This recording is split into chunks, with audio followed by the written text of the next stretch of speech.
Knowing which questions to ask your realtor during your first meeting to sell your home is crucial. Why? Because the right realtor can not only sell your home faster and make you more money, but they can also make the process much less stressful. Choose the wrong person and it can be the complete opposite. But how do you know you're hiring the right realtor? Well, you need to ask the right questions, and here's the key. It's not just about knowing which questions to ask your realtor, it's also about getting the right answers. There's one question that is so important, in my opinion. If you don't get the right answer, you don't hire them. Well, let's get started. Many homeowners don't know what to ask a realtor when selling. So they'll ask a few generic questions and make sure they have a good feeling about them. While having a good feeling about the real estate agent you're selling with is important, the question you ask and the answers you get are much more important. Your real estate agent can literally make or break your sale. Don't risk hiring the wrong person because you didn't ask the right questions. And don't skip the interview process just because you think you know them or you can trust them. Here are the best questions to ask a realtor when selling.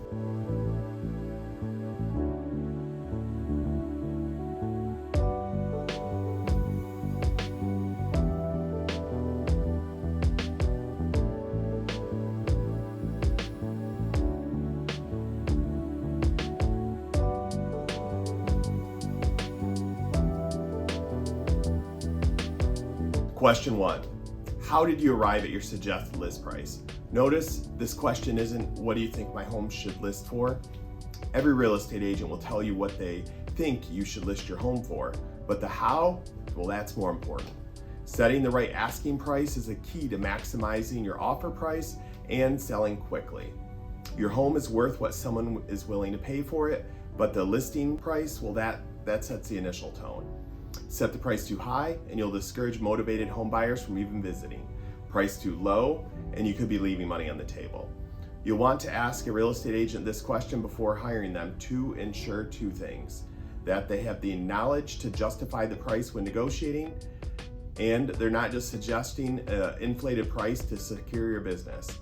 The answer needs to get backed by data. Let me explain. During your initial meeting, the realtor should be presenting you with a comparative market analysis, also known as a CMA. This analysis your potential listing agent will put together compares your property to the best recently sold homes, also known as comps. Realtors who cannot justify their suggested list price usually keep their analysis very vague. They might show you a few recently sold homes, but they won't back up their reasoning on how they arrived at the price. What you'll want to see is a breakdown of how your home compares to each recently sold homes. Adjustments shown on a realtor's comparative market analysis. This type of real estate analysis is what you'll see on an appraisal report. It includes value adjustments for key differences that can potentially impact your sale price. The biggest ones are square footage, condition, bedrooms, lot size, schools, proximity to a busy road, bathrooms. You want the answers from the listing agent you're interviewing to include the same data. It will immediately give you a glimpse into how savvy this real estate agent is before hiring them. This is important because if their answers are vague and doesn't include data like this, they're likely inexperienced or they're intentionally just inflating the price to secure your business. I would consider this a red flag. If their answers and analysis do include real estate data that justifies their price, they'll make the same argument negotiating for you. But be careful. If the real estate agent you're interviewing sells a lot of homes, they'll have the experience to use this data to convince you that they can somehow magically sell your home for a price that is too good to be true. This is an extremely common tactic that can cause your house to sit on the market and end up selling for a much lower price than it should. One of the upcoming questions will help you almost eliminate this from happening to you. Well, question 2. Will you also represent the buyer? Well, this is a great question to ask a real estate agent when selling because their answer can tell you a lot about their integrity. Can a realtor who is also selling your home represent the buyer? Well, in most states, yes. Should they? No. Your realtor will play a big role in how much money that you make. Negotiating is a big part of this. The right realtor can literally net you thousands more just by knowing which questions to ask the buyer's agent and when. When they also represent the buyer, they cannot negotiate for you. You can see this in the agreement you'll sign with them. Well, why would a real estate agent want to represent the buyer? To double their commission. The total commission you pay when selling your home is usually split 50-50 between your listing agent and the buyer's agent. If your real estate agent also represents the buyer, that means they make twice as much. Unfortunately, many real estate agents are willing to risk their integrity to make this happen. In many cases, the results means a lower selling price by tens of thousands of dollars. The point of asking your realtor this question is not just to save you from potentially selling below market value, but also to test their integrity. The immediate answer you want to hear is that they will not represent the buyer. Anything other than this is a red flag. If they do give you an answer you're looking for, then follow up with this question. In what percentage of your listings have you also represented the buyer? This is a great follow-up question to ask your real estate agent before you commit to hiring them. Why? Because even if they tell you that they won't represent the buyer, their answer to this question can paint a better picture about their integrity. I would be leery if their answer is anything above 10%. Many of the top selling real estate agents who make it a priority to represent a buyer client in the same transaction can have a percentage of over 15%. Question number 3, how will you market my home? Marketing is key. It is what can drive a higher demand. Higher demand means more home buyers. More buyers means a higher selling price in a shorter amount of time. Buying a home is an emotional decision, and the best agents incorporate emotion into their marketing plan. When you ask a real estate agent how they're going to market your home, most will discuss these items. Multiple listing service, also known as MLS. Syndication to real estate portals like Zillow and Redfin, staging, photos, videos, flyers, networking. Hearing about these things is great. You need to know how they're going to get the word out.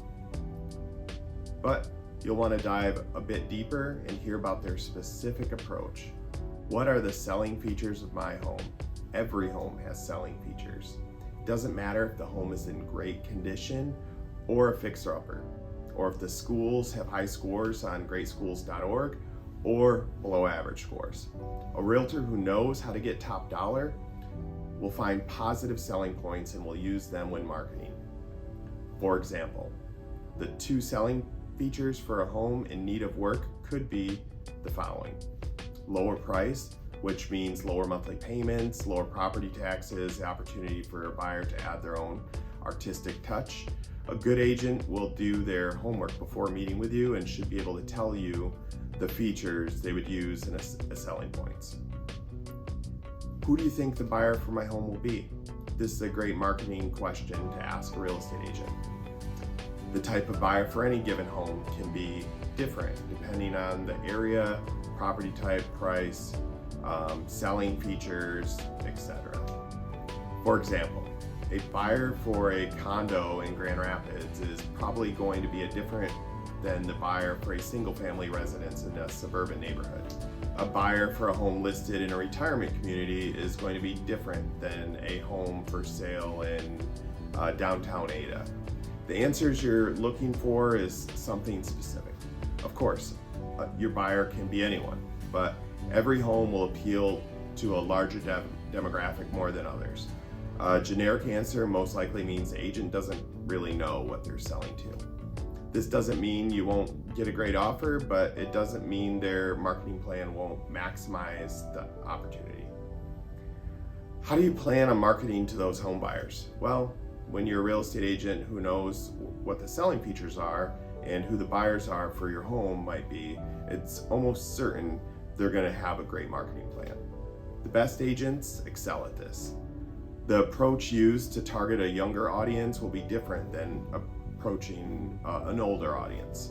An approach used to market a home that needs work will be different than the approach used to market a home in great condition.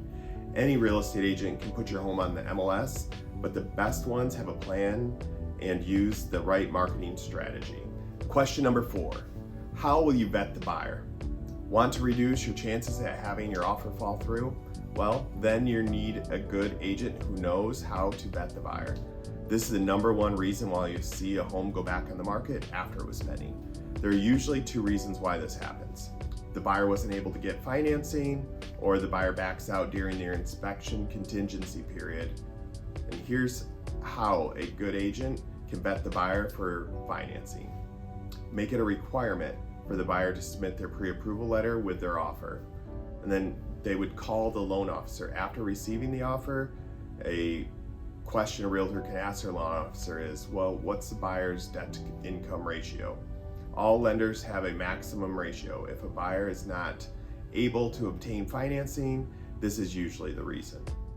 Knowing the buyer's ratio up front lets you know that the buyer meets this qualification. It can also help in negotiating. If your realtor knows the buyer's debt to income ratio up front, then the buyer's agent can use this as an excuse and is why the buyer can't come up in price. You'll want the answer from the real estate agent you're interviewing to include how they're going to make sure the buyer is qualified. But you'll also want to hear about their approach, minimizing the chances of a buyer backing out during their contingency period. Sometimes there's nothing you or the other realtor can do to prevent this, but there are two things that can help. Have inspections completed before selling. Make sure the buyer is aware of what's in the inspection report after receiving the offer, or sometimes before. Your realtor should simply ask the buyer's agent if they have thoroughly gone through all of the inspections.